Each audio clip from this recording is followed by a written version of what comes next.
The Tak Empire stood unchallenged across the stars. For centuries, they had swept through system after system, bringing planets to their knees with minimal losses. Their ships, massive and gleaming, carried weapons that could crack continents and shields that deflected all attacks. Their soldiers, bred for war and loyalty, followed orders without question. Commander Dai was among their finest officers. His record showed 12 successful planetary conquests, each quicker than the military standards required. Now he observed the holographic display of Earth, rotating slowly before him on the bridge of the flagship Relentless. Such a small world, he murmured, reaching out as if to touch the blue planet. And so much water. Science Officer June approached with a data tablet. Her steps were measured and precise, as expected of all Tak military personnel. She had served with Da for 6 campaigns, and he valued her thoroughness. "My preliminary analysis, Commander," she said, offering the tablet with a slight bow. "The dominant species calls themselves humans. They are carbon-based, bipedal, with relatively short lifespans of less than a century." Day scrolled through the information, his 4-fingered hand swiping across images of human cities, vehicles, and weapons. "Their technology. Primitive by our standards," Jun replied. "They have nuclear capabilities but use them sparingly. Their space travel is limited to their own satellite and rudimentary missions to the 4th planet in their system. No faster-than-light technology. Their most advanced computers are several generations behind our basic systems." The commander nodded, continuing to examine the data. "Military strength. Fragmented. The planet is divided into approximately 200 political entities they call nations. The larger ones maintain substantial military forces, but there is no unified planetary defense system." June pointed to several locations on the holographic Earth. "These are their most significant military installations." Day zoomed in on one such base. It looked archaic to his eyes. Aircraft that still used atmospheric lift rather than gravity manipulation. Weapons that required physical projectiles. Vehicles that touched the ground. "Any signs they detected our scout probes?" "None, Commander. Their detection systems are unable to identify our stealth technology."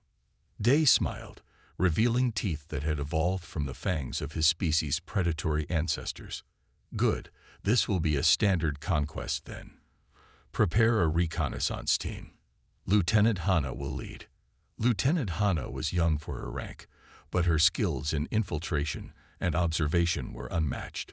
She assembled a team of 5 specialists, each equipped with the most advanced cloaking technology that Tak possessed. Their mission was simple: collect more detailed information about human defenses and identify optimal invasion points. The team departed in a small shuttle, its outline blurring as it engaged its stealth systems. Dai watched it go with confidence. In 4 days, they would return, and the invasion plan would begin.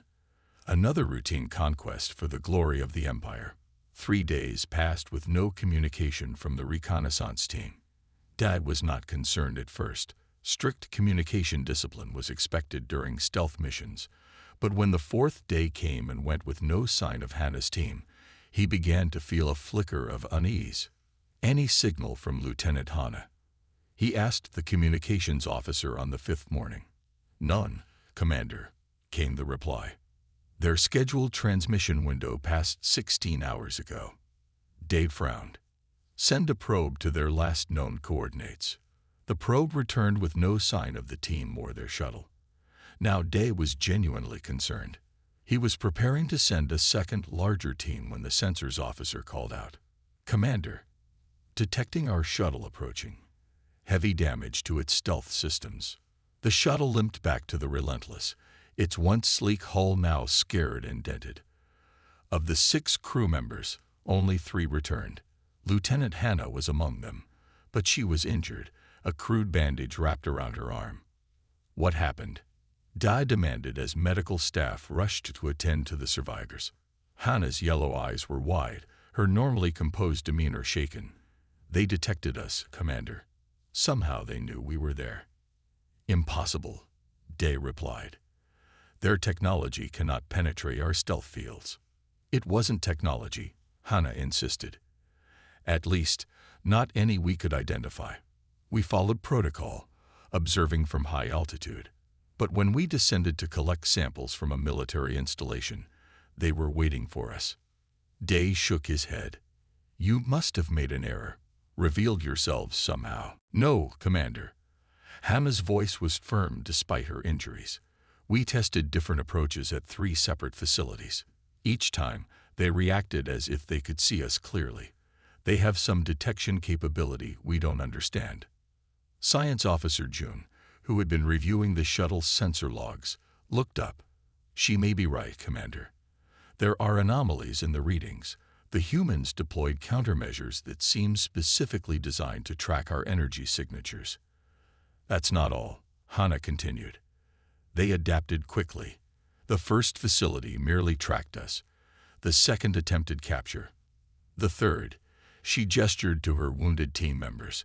The third had weapons that could penetrate our personal shields. We lost 3 of our team. Commander Dai paced the bridge, his mind racing. This was unprecedented. No species they had encountered had ever detected TOC stealth technology without prior contact, and none had adapted so quickly to their presence. Perhaps they've had contact with other spacefaring species, Jones suggested. Our intelligence indicated they were isolated, but that may be incorrect. Day shook his head. No, their technology is too primitive for meaningful interstellar contact. He turned to face the holographic Earth again. Something else is at work here. Commander, Hannah said, her voice quieter now. These humans, they're different. When we escaped, I observed their communications. They were excited, not afraid. They were already designing new countermeasures, sharing information between their separate nations with remarkable speed. Day considered this information silently. The TOC Empire had conquered 17 star systems with minimal resistance. Their approach was tested and proven. Yet something about this small blue planet gave him pause. Still, orders were orders. The High Command expected results. Prepare the invasion fleet, he finally announced. We will proceed with standard conquest protocols. If these humans can detect us, then there is no need for subtlety. We will strike with overwhelming force. As his officers hurried to comply, Dai continued to stare at the image of Earth. For the first time in his long career, he felt a shadow of doubt. The TOC had never been defeated, but they had never encountered humans before. The skies above Earth darkened as the massive TOC warships descended. The invasion had begun. 50 battle cruisers positioned themselves over major human cities, their hulls gleaming like obsidian in the sunlight. Each ship stretched nearly a mile long, casting enormous shadows over the buildings below. Commander Dai stood on the bridge of his flagship, watching the real-time feeds from around the planet. The humans were panicking, just as expected. Their primitive vehicles clogged roadways as they fled the cities. Their communication networks flooded with frightened messages. Begin the standard conquest announcement, Dad ordered. All languages, all broadcast frequencies. Throughout Earth, the TOC message played on every television, radio, and electronic device capable of receiving signals. People of Earth, we are the TOC Empire. Your planet is now under our control. Surrender your weapons and submit to TOC authority. Resistance will result in destruction. You have 6 hours to comply. Day settled into his command chair, expecting to spend the next hours accepting the inevitable human surrender. This was how it always went. The TOC would demonstrate their overwhelming power, and the conquered species would recognize the futility of resistance. 3 hours passed. Officer June approached with a puzzled expression. Commander, we're receiving unusual responses from Earth governments. What kind of responses? Dai asked, not particularly interested. Not surrender terms, Jun replied. They're rejecting our demands. Day turned sharply. Show me. The main screen displayed a human female in formal clothing, speaking with unexpected calm.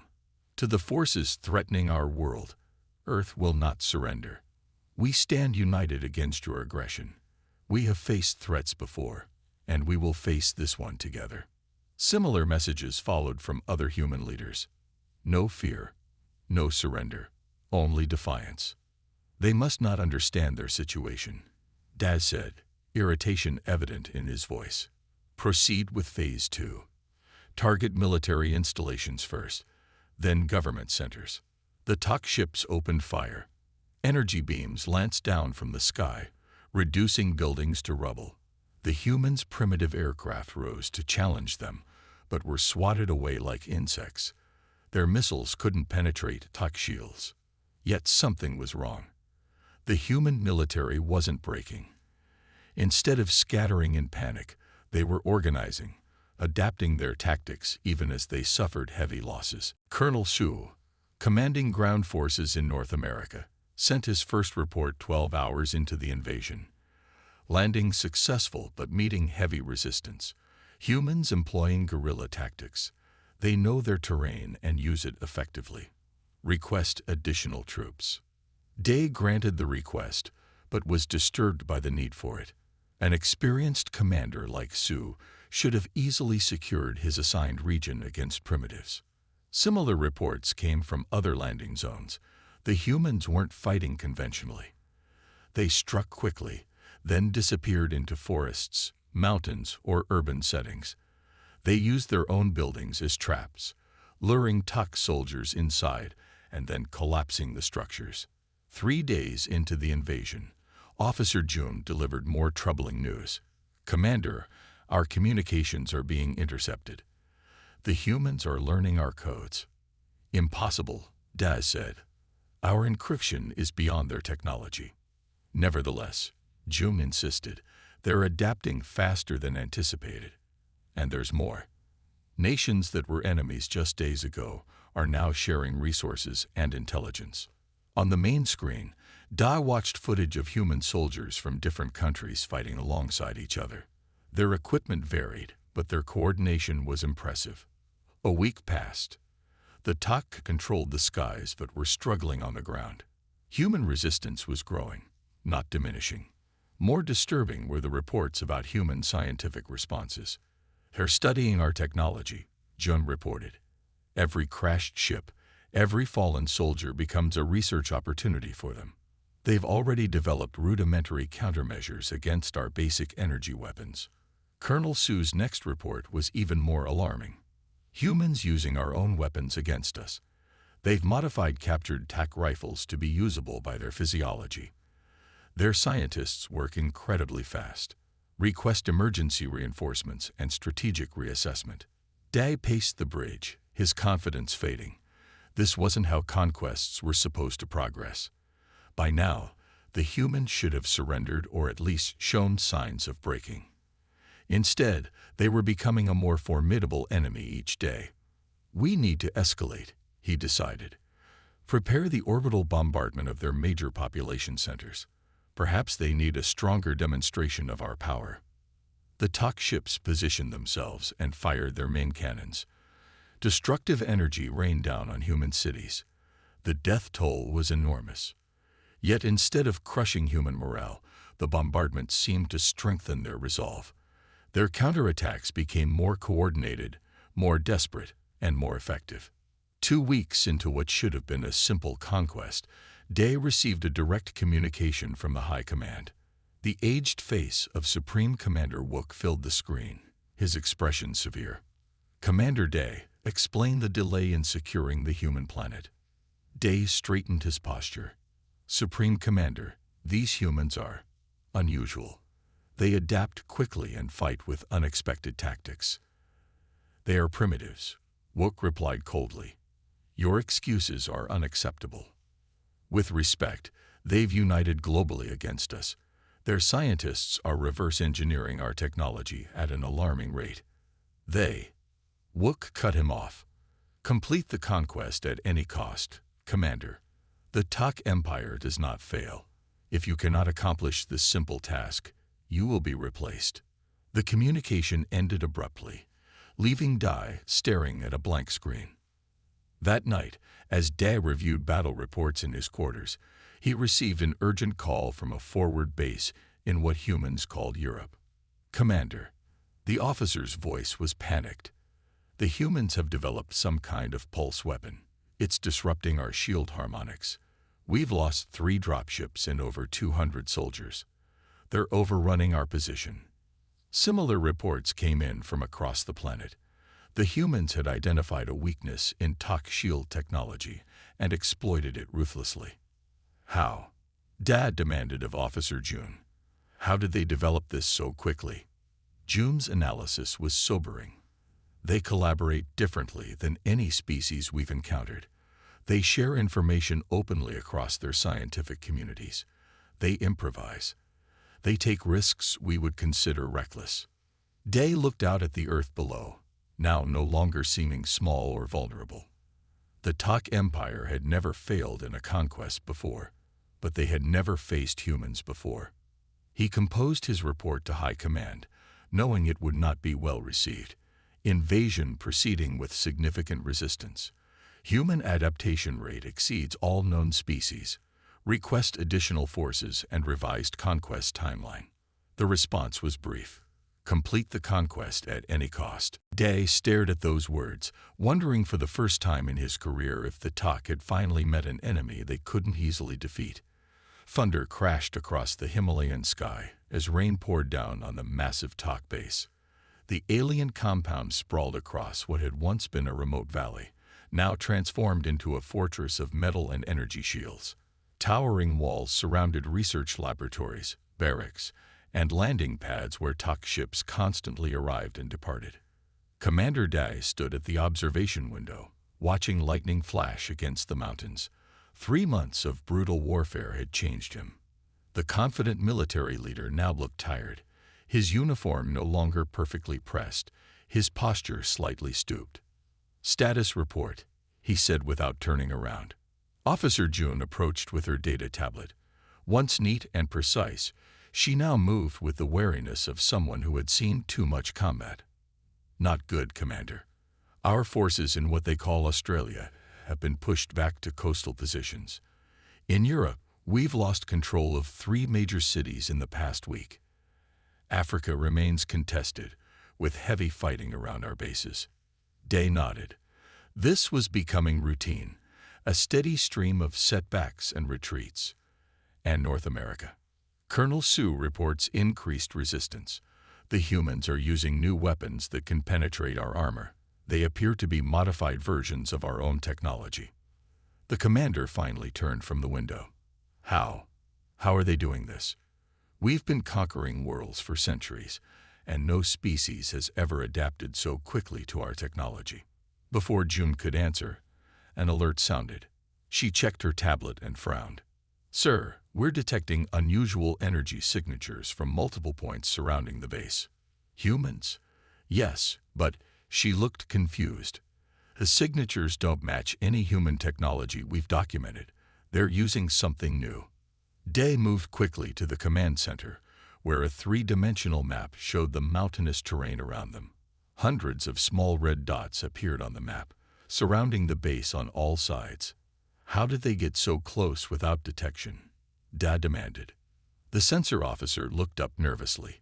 "Unknown, Commander. Our perimeter sensors didn't register anything until just now." A communication officer interrupted. "Commander, we're receiving a transmission from the human forces."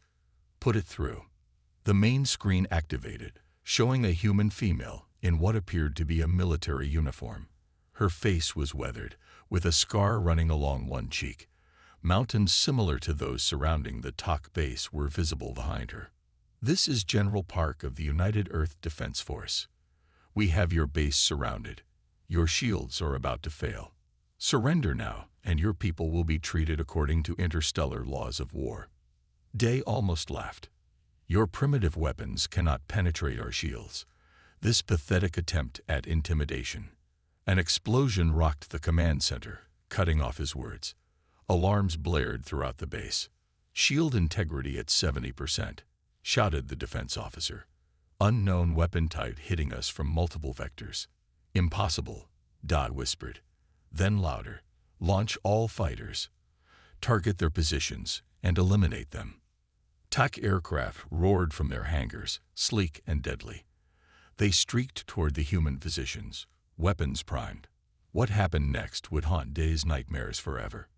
As the fighters approached the human positions, beams of energy shot up from the mountainsides. But these weren't standard weapons fire. These beams seemed to pass through the TAC shields as if they weren't there. Fighters exploded mid-air, raining debris onto the mountains below. "What is happening?" Dai shouted as another explosion shook the base. Officer Jun was analyzing data from the attacks, her eyes widening. "Commander, they're using a modulated frequency that exactly counters our shield harmonics. They've found the resonance pattern that makes our shields vulnerable." "That's not possible," Dai insisted. "That information is encrypted in our most secure systems. Even if they captured a ship intact, they couldn't decode that data." "Sir," Jun said quietly, "I think they didn't need to decode it. They experimented until they found it. Look at these patterns." She showed him her analysis. "They've been testing different frequencies against our shields for weeks, documenting the results, refining their approach." Another, larger explosion rocked the base. Part of the ceiling collapsed, crushing equipment and injuring several officers. "Shield integrity at 40%, reported the defense officer, blood streaming from a cut on his forehead. On the screens around the command center, Dai watched in horror as more human forces emerged from hidden positions in the mountains.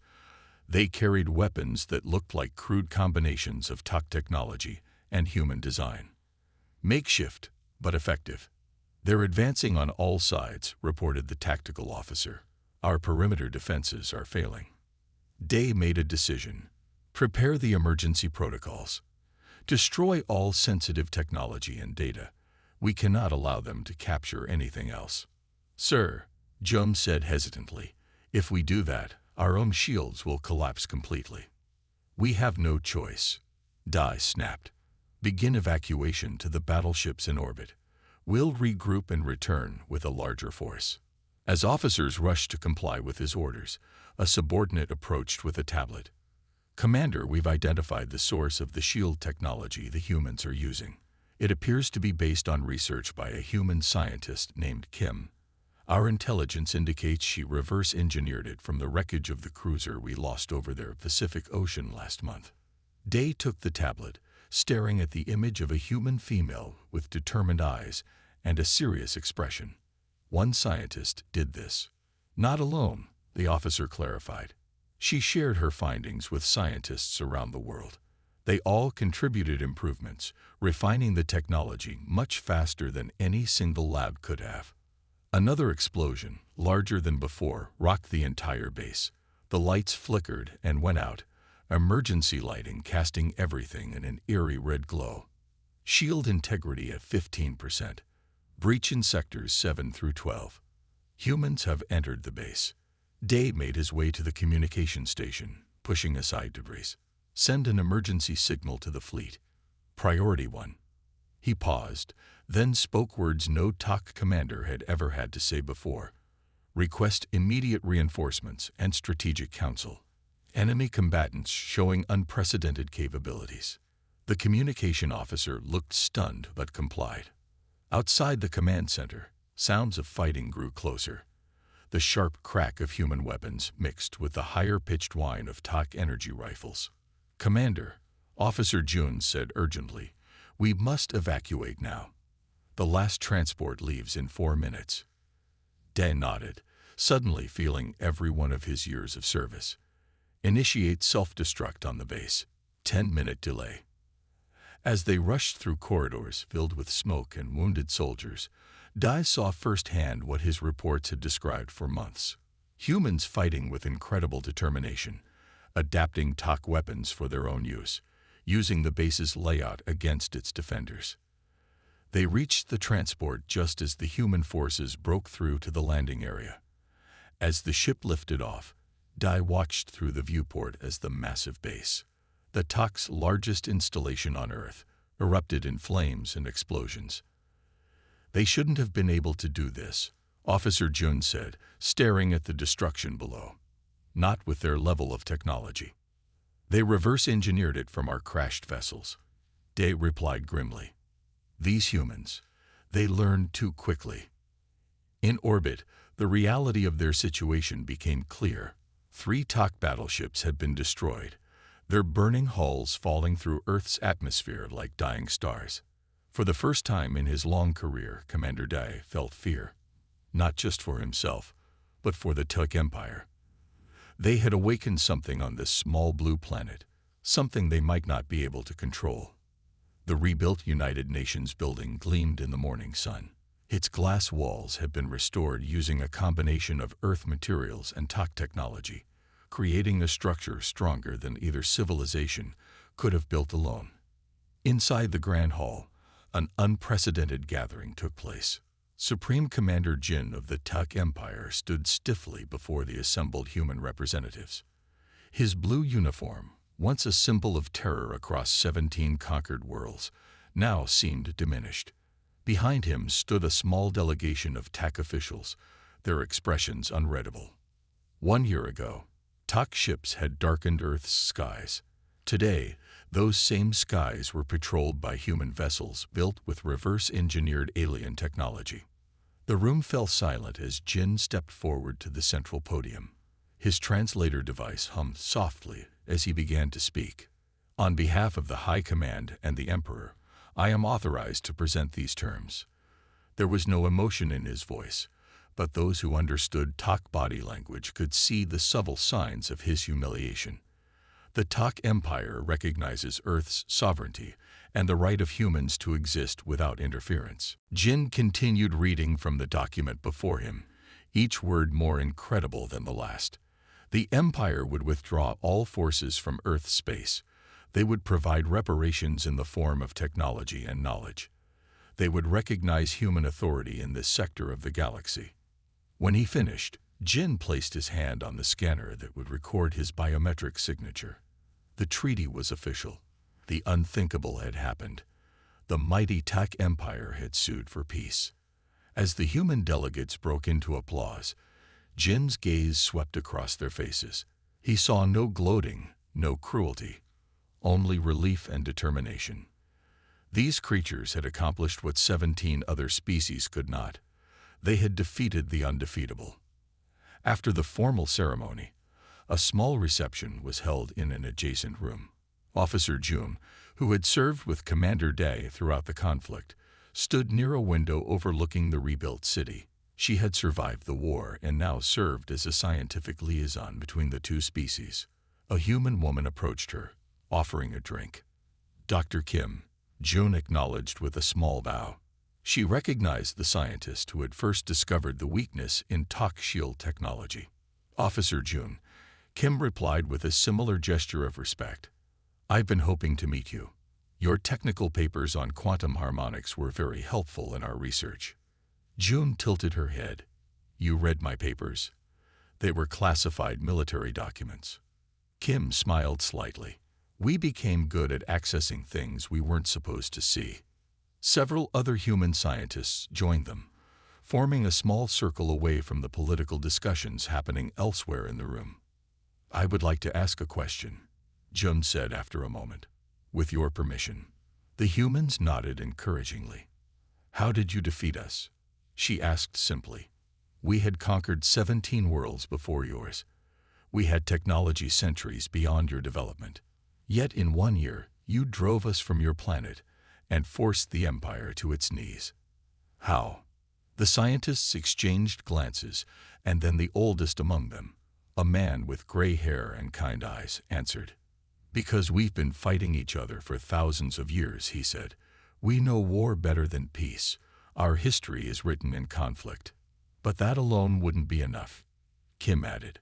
What truly made the difference was that we know how to come together when we need to. Nations that had been enemies for generations united against a common threat. Another scientist nodded. And we share information. When you attacked us, scientists worldwide began collaborating instantly, sharing every discovery, every breakthrough. Jun considered this. The TOC Empire values secrecy and control.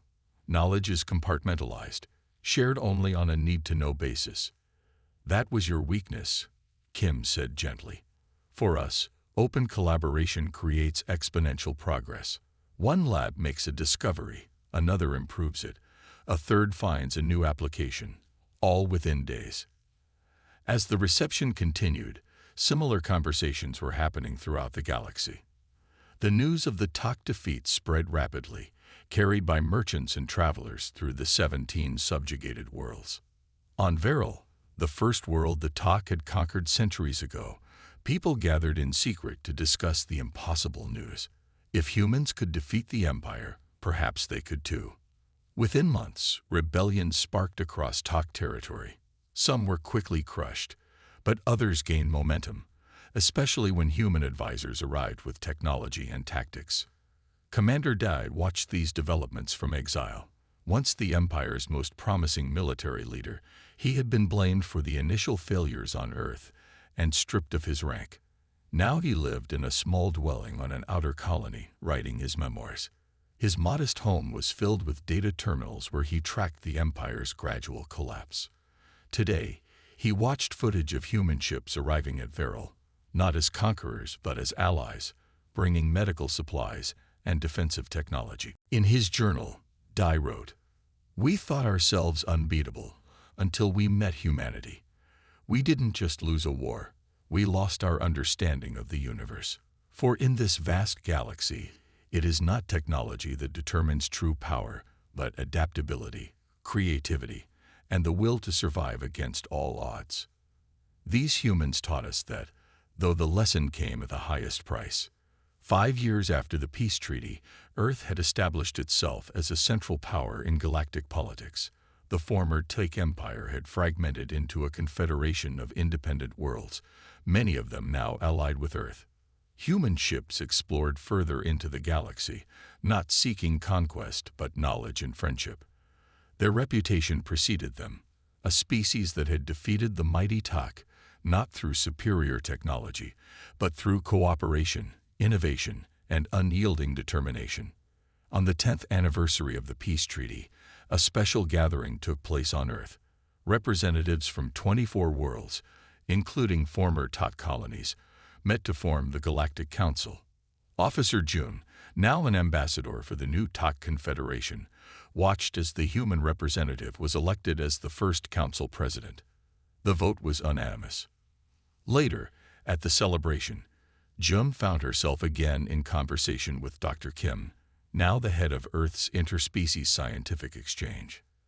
"Did you ever imagine this outcome when you were working on shield harmonics in your lab?" Jun asked. Kim smiled. "No, we were just trying to survive. But humans have always dreamed of the stars." She looked around at the diverse gathering. Beings from across the galaxy, talking, laughing, sharing ideas. This is better than survival. This is thriving. Across the room, a young Tak scientist was excitedly explaining a concept to a group of human and alien colleagues. They built on each other's ideas, creating something new together. Jun nodded. Perhaps this was the real victory. Not defeating the Empire, but creating something better in its place. As the celebration continued, a memorial was unveiled outside. A simple stone obelisk bearing the names of those from all species who had died in the conflict.